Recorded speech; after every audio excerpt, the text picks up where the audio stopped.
Olha só que interessante.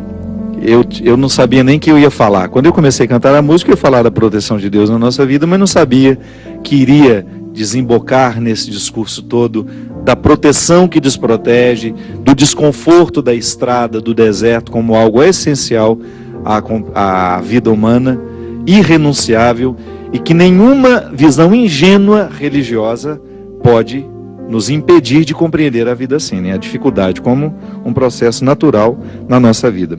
E aí, olha o texto que eu tinha preparado para hoje, que está em Mateus 10, versículo 34.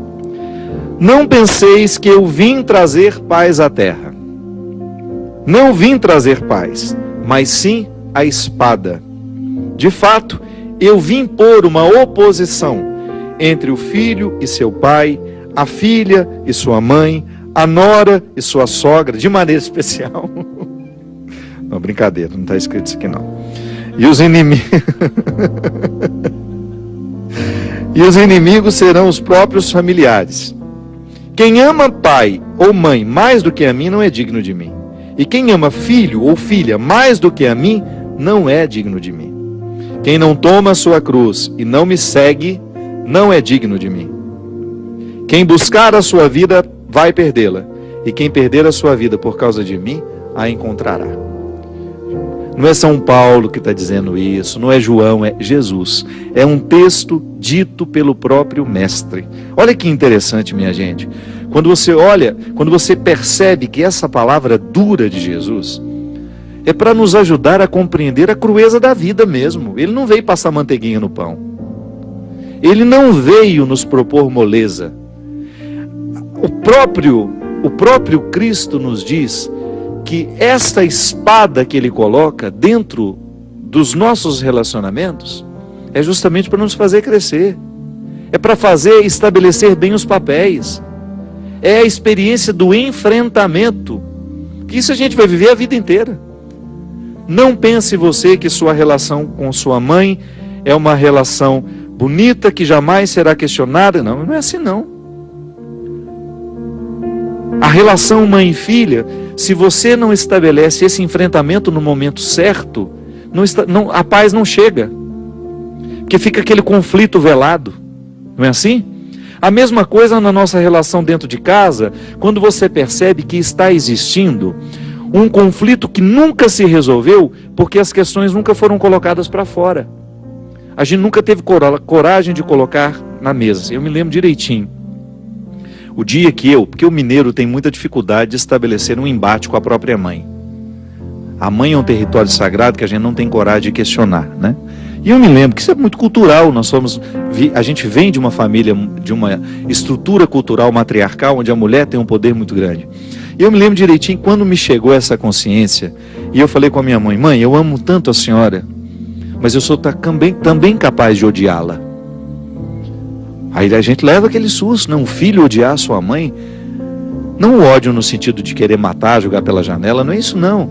É no sentido de você rejeitar uma série de aspectos da personalidade dela que estão em você e que você assumiu por uma imposição. Quando você identifica que existem aspectos da sua personalidade que são muito parecidas com a da sua mãe e que você rejeita profundamente aquilo que você gostaria de ter o direito de se libertar. Então, mãe, a senhora é um território sagrado, mas eu tenho que ter coragem de reconhecer os excessos que a senhora provocou em mim. Aí, minha gente, parece que uma espada corta o coração dos dois, né? Mas a ressurreição que vem depois, porque você se desobriga. Você começa a ter coragem de estabelecer os confrontos com todo o respeito que a mãe precisa e merece. Mãe é um território sagrado que nunca deverá ser desrespeitado, mas pode sim ser contestado na hora certa e do jeito certo. A senhora escolheu viver assim, essa não é a minha escolha. Então a gente precisa continuar se amando, a gente pode estabelecer esse embate e a gente continuar vivendo em um profundo respeito um pelo outro. É assim. Quando Jesus fala que ele trouxe este embate, essa espada, não é para nos separar uns dos outros, não. É para nos unir do jeito certo. Que às vezes uma união só acontece de verdade depois de muitos conflitos. A gente precisa se livrar das visões ingênuas. Essa pessoa é perfeita, olha como nosso amor é lindo. Aí isso dura 2, 3 anos até que os príncipes retiram as máscaras e você descobre que aquilo não passa de um rinoceronte, que tinha uma carinha bonitinha no primeiro momento, e é um monstro capaz de pisotear tudo que você tem de mais sagrado. Então, retiramos a visão ingênua dos nossos relacionamentos, e aí você começa a ter, de fato, um terreno palpável, onde o amor é possível. Sim, pessoas imperfeitas podem sim se amar e estabelecer relacionamentos muito bonitos, muito edificantes, muito interessantes. Ah, mas então eu a partir de agora vou contestar tudo. Não é assim não, seja sábio. Começa a identificar o que na sua vida precisa ser enfrentamento. Muitas situações não se resolvem, é porque a gente não conta para o outro que aquilo nos incomoda. Mas a gente não faz do jeito certo, porque a gente reclama toda hora. Toda hora a gente reclama, a gente grita, mas a gente não faz o enfrentamento. O enfrentamento é quando você marca a hora, lugar, senta todo mundo na mesa, ou senta você e seu marido e fala, olha, sabe isso que você está fazendo? Isso não é justo comigo, não é justo com seus filhos, e se você não tomar uma decisão, nós agiremos. É igual ser agredido, né? Tem gente que vai se acostumando com a agressão, vai se acostumando com a agressão, vai sendo agredida a vida inteira e se acostuma com a condição de vítima. Não é assim. Não pode ser assim. A gente tem que problematizar aquilo que na vida está nos agredindo. Que às vezes a agressão não é um tapa, não é um chute, não. É uma palavra, é um olhar, é uma postura, é um jeito de interpretar. Então, se eu interpreto o outro como um eterno território onde eu posso manifestar todas as minhas iras, onde eu posso despejar todos os meus excessos, e ele se acostuma a ser isso, eu estou agredindo de maneira muito cruel, tão cruel quanto dar um tapa. Então, se a gente não rompe com se a gente não estabelece o enfrentamento que vai romper esse processo que nos adoece, é bem provável que a gente morra sem ter tido a possibilidade de pisar na terra prometida que nós podemos alcançar. Aí Jesus continua: quem ama mais o seu pai e a sua mãe do que a mim não é digno de mim. A gente pode no primeiro momento pensar que Jesus está carente aqui, né? Ah, ele só quer o amor todo para ele. Não, isso também é visão ingênua. Vamos superar essas visões ingênuas. Aqui, o amor que Jesus está falando refere-se à capacidade de nós tomarmos tudo que ele nos ensina e colocar isso muito mais importante como aquilo que meu pai e minha mãe me ensinou. Que meu pai e minha mãe, por serem marcados pelo pecado, me ensina muita coisa errada. Ah, mas me ensina muita coisa errada. Com o próprio exemplo dele dentro de casa. Quantos de nós, você que está me assistindo, pode dizer isso? Quantas coisas erradas na vida você viu dentro da sua casa? E não precisa ir muito longe para ver a perdição do mundo. Às vezes está ali dentro, com uma falta de testemunho, com uma falta de honestidade, com uma falta de verdade. Os vícios que nós criticamos tanto dentro, que estão presentes pelo mundo afora, às vezes estão aqui dentro da nossa casa, do nosso lado, sendo promovidos por pessoas que nos amam e dando exemplo aos filhos que estão crescendo. Os nossos lares precisam de conversão, sim, minha gente. Então, quando Jesus fala, quem ama mais o seu pai e sua mãe do que a mim, não é digno do meu reino. Por quê? Porque não pode chegar ao reino aquele que não está convencido, tocado, modificado pela mente de Cristo. É cristianismo. É a mente de Cristo na minha. É o pensar de Cristo no meu. Ah, mas isso parece uma dependência horrível, é? Se você quiser olhar como uma dependência, mas é uma dependência que só me faz bem, porque não tem uma palavra de Jesus, não tem um só conselho que ele tenha deixado que se oponha à minha felicidade. Já vasculhei esse evangelho, já vasculhei todas as palavras de Jesus, todos os encontros que ele teve com essas pessoas, tudo que ele falou, tudo que ele viveu. Nada, absolutamente nada é contraditório, se opõe à minha vocação de alcançar a terra prometida.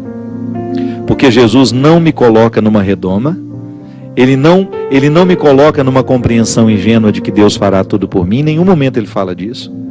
Pelo contrário, ele me ajuda a compreender os enfrentamentos humanos, sempre ajudados pelo céu, mas ao mesmo tempo com os meus recursos humanos. Ele faz isso o tempo todo.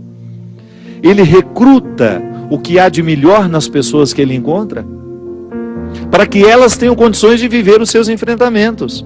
Quando ele converte Madalena, com o seu jeito de viver ali, com aquele gesto carinhoso de acolhê-la no meio daquela condenação, ele deixa para ela um dever de casa. Ali ele não fala, e agora nós vamos ser felizes para sempre, Madalena. Volte para casa, seja feliz para sempre. Não fala isso não. O feliz para sempre, minha filha, não existe mesmo. O feliz para sempre é uma ilusão que colocaram na nossa cabeça, nos contos da carochinha, nessas lendas. Agora, quando ele coloca para ela, vá e não retorne os erros que te trouxeram aqui, vai lá e faz uma vida diferente dessa que você viveu até o dia de hoje, porque olha o que te aconteceu. Olha o prêmio que você está recebendo da vida que você escolheu. Só destruição, pecado, morte, está aí, ó. Volta lá e faz de novo, você tem o direito.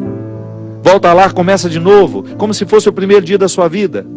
Todo mundo estatala os olhos para ele, né? Que não estavam acostumados. Eles estavam contextualizados numa religião que nunca dava segunda oportunidade. Era morte. Foi vista em adultério, foi pega em adultério e morreu. Imagina se fosse hoje. Não ia sobrar ninguém. Ou muito poucos. Mas então, naquele momento, ele não dá uma fórmula mágica para ela de felizes para sempre. Ele vai, sopra no ouvido dela um segredo, um mistério que vai acompanhá-la e que fez dela uma mulher santa.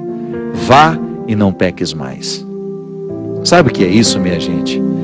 É aquela mulher amarrar em si a responsabilidade de ficar atenta a tudo aquilo que poderia ser nocivo a ela e que poderia fazê-la voltar à escravidão do deserto, a comer as cebolas do Egito.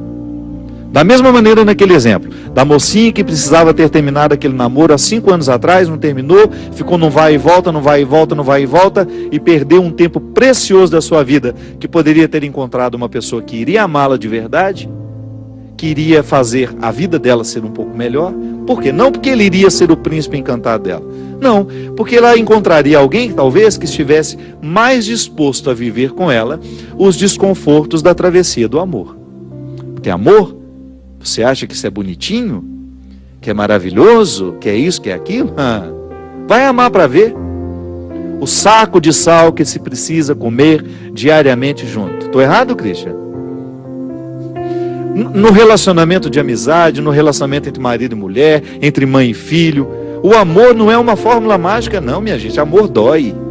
Dói diariamente em nós. Agora, se está doendo de uma maneira que lhe faz regredir, que lhe faz deixar de alcançar a sua melhor parte, isso é um pseudo-amor. O amor que realmente vale a pena é aquele que você identifica no seu dia a dia como uma dor suportável que lhe põe a caminho da sua terra prometida. Então, por isso, aquele que não é capaz de incorporar na sua mente o meu pensamento, a minha palavra, jamais será digno deste reino. Então, sem enrolação, sem embromação. Então, eu preciso sim permitir que os ensinamentos do meu pai, da minha mãe, passem pelo crivo. O que eles me ensinaram é cristão? Então eu guardo. O que eles me ensinaram não é cristão? Ainda que seja o meu pai, uma pessoa sagrada na minha vida, eu jogo fora. E foi isso que eu precisei fazer num determinado momento da minha vida, com muito respeito, começar a rejeitar tudo aquilo que eu havia aprendido dentro da minha casa, que não me favorecia a avançar na direção da minha terra prometida. Sabe aquelas coisas enraizadas numa família, que vão sendo transmitidas de pai para o filho, do irmão para o outro irmão, aquele jeito de pensar, que muitas vezes nos coloca numa preguiça existencial, num estado de vítima, que depois quando você começa a galgar uns territórios que antes você começa a rejeitar, terrível. Eu não quero isso para mim, minha gente. A vida pode ser muito mais. Eu não quero desperdiçar a minha vida lamentando. Eu não quero desperdiçar a minha vida com espírito de vítima. Eu quero ir além. Eu quero ir além. É isso que a gente precisa fazer. Fazer com que essa espada que perpassa a nossa casa, porque ele volta a dizer, ele não veio nos trazer a paz, ele veio nos trazer o conflito que nos permite construir a paz. E é isso que nós vamos nessa caminhada, percebendo nessa desproteção temporária a terra prometida que espera por nós. Algumas pessoas aqui no Twitter se manifestando. A Sarionara Lima disse assim: gente do céu, esse programa está sendo exibido só aqui em casa? Nunca vi falar tanto para mim. É isso mesmo, minha filha, mas que bom. Não é só para você não, Sarionara, é que todos nós precisamos ouvir isso. Todos nós estamos muitas vezes nas bolhas ingênuas do discurso, sabe? Existem bolhas que nos protegem com uma ingenuidade que nos desprotege depois, porque não nos permite viver o enfrentamento do deserto. A Carla Gomes Coutinho fala: que programa maravilhoso, parabéns, gostei dos óculos. Ficou com uma expressão mais leve, então eu vou ter que pegar da pessoa que me emprestou, porque esse óculos não é meu.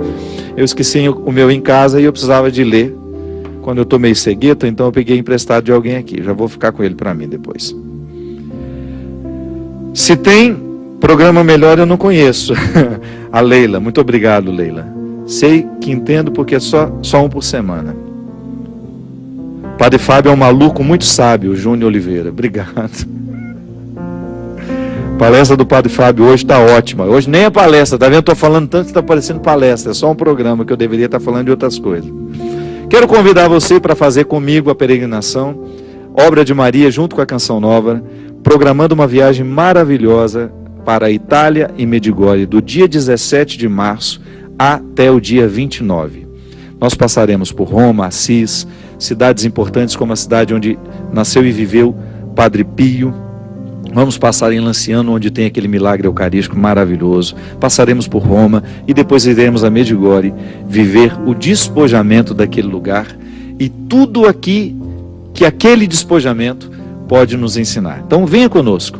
Muita gente pergunta: Padre Fábio, fica o tempo todo? Só não durmo com você.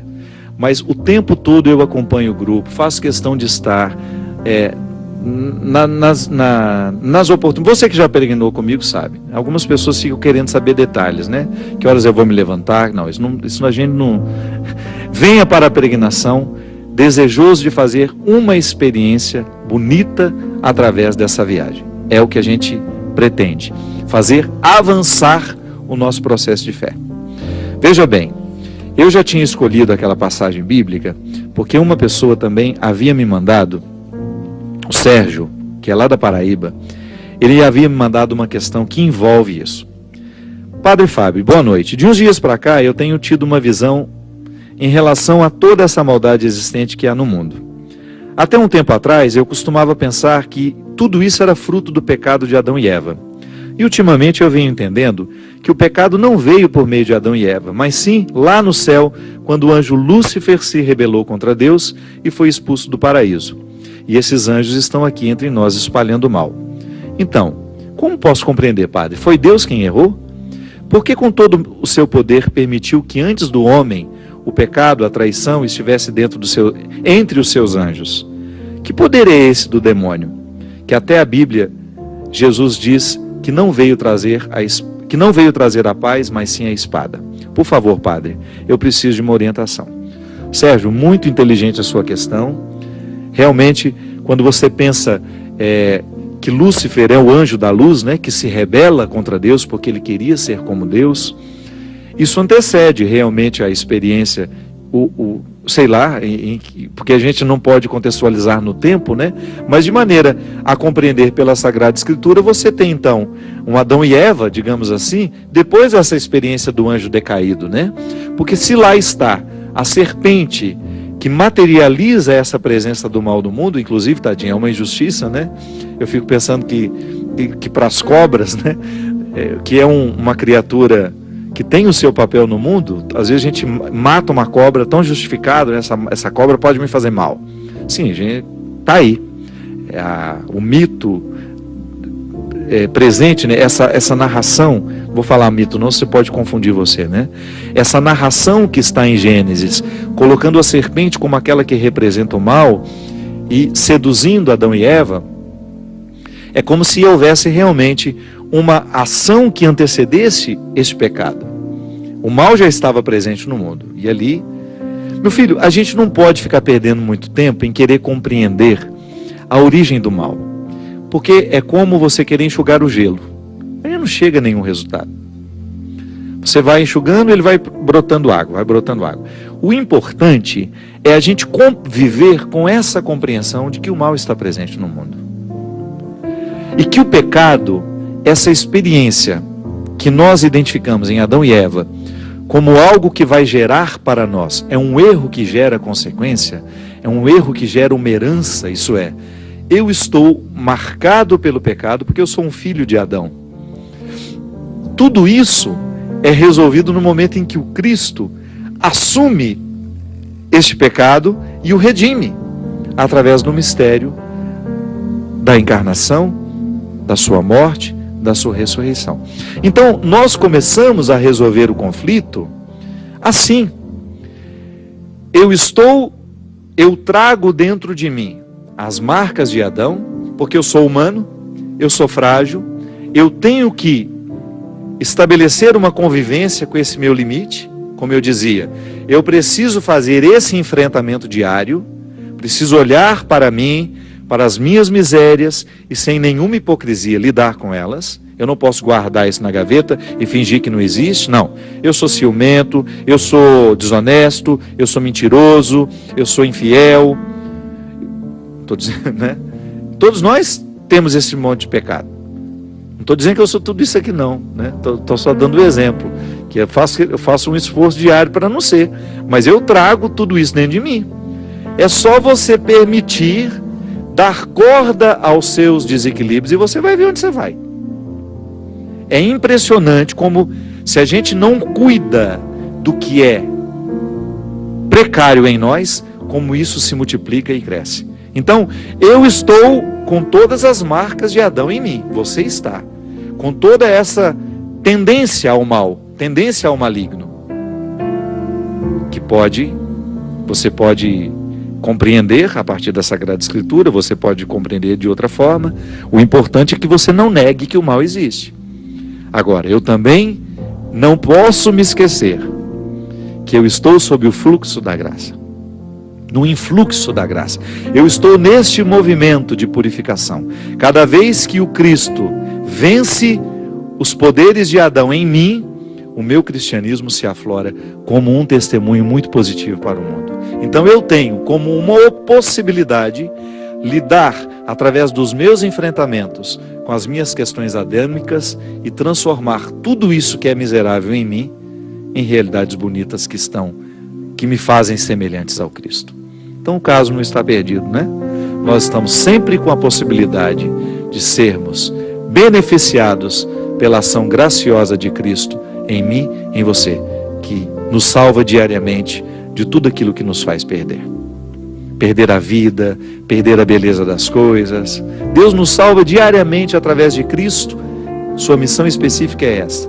Sempre que nós enfrentamos aquilo que está nos jogando para baixo, e que com coragem a gente vai falar, é verdade, eu não preciso retornar às cebolas do Egito. Deus está me preparando algo muito melhor.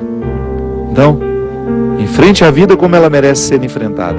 Enfrente os seus desconfortos. Enfrente as pessoas que lhe fazem cada vez mais regressar ao território da escravidão. Não tenha medo de tudo isso. Enfrente, porque deste enfrentamento pode ter certeza que você vai ser beneficiado. Deste enfrentamento nascerá muita ressurreição. Que Deus lhe abençoe sempre mais. Que Ele derrame sobre o nosso coração essa coragem, para que a gente possa enfrentar tudo aquilo que em nós é pecaminoso, é precário. Ele que é Pai, Filho e Espírito Santo. Amém. Até a semana que vem, se Deus quiser.